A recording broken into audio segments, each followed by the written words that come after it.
வணக்கம் நண்பர்களே, இன்னைக்கு மன்ஸ்டாக் பயணத்துல நாள் 8.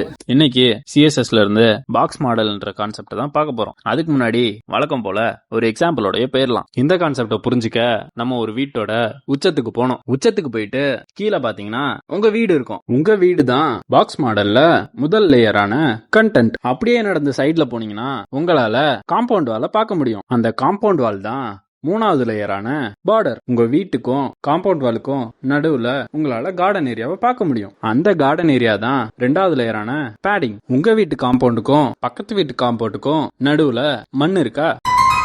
இல்லையா? சிமெண்ட் இருக்கா? அதுவும் இல்லையா? கேப்பே இல்லையா? சரி, இருக்கிற மாதிரி நினைச்சுக்கோங்க. அதுக்கு பேர் தான் நம்ம நாலாவது லேயரான மார்ஜின். ஓகே, இப்ப வீடு கண்டென்ட், காம்பவுண்ட் வால் பார்டர், நடுவுல பேடிங், மூணுத்துக்கும் வெளியில இருக்கிறது மார்ஜின். புரிஞ்சுதா?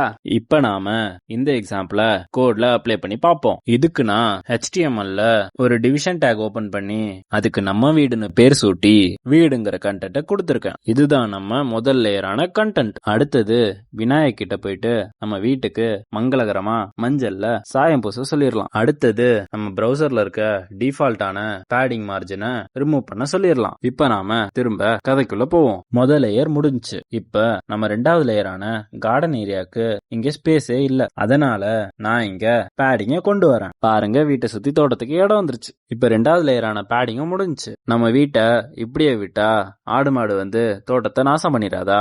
அதுக்காக நான் ஒரு காம்பவுண்ட் வாலை கட்டுறேன். அதுக்கு நான் சிஎஸ்எஸ்ல பார்டரை யூஸ் பண்றேன். இதுதான் நம்ம மூணாவது லேயரான பார்டர். கடைசியா நம்ம வீட்டு காம்பவுண்டுக்கும் பக்கத்து வீட்டுக்கும் இல்லனா ரோட்டுக்கும் நடுவுல கேப் வேணும்ல, அதுக்கு நான் சிஎஸ்எஸ்ல இருந்து மார்ஜினை யூஸ் பண்றேன். இதுதான் கடைசி லேயரான மார்ஜின். புரிஞ்சுதா? அப்புறம் நாளைக்கு வரேன்.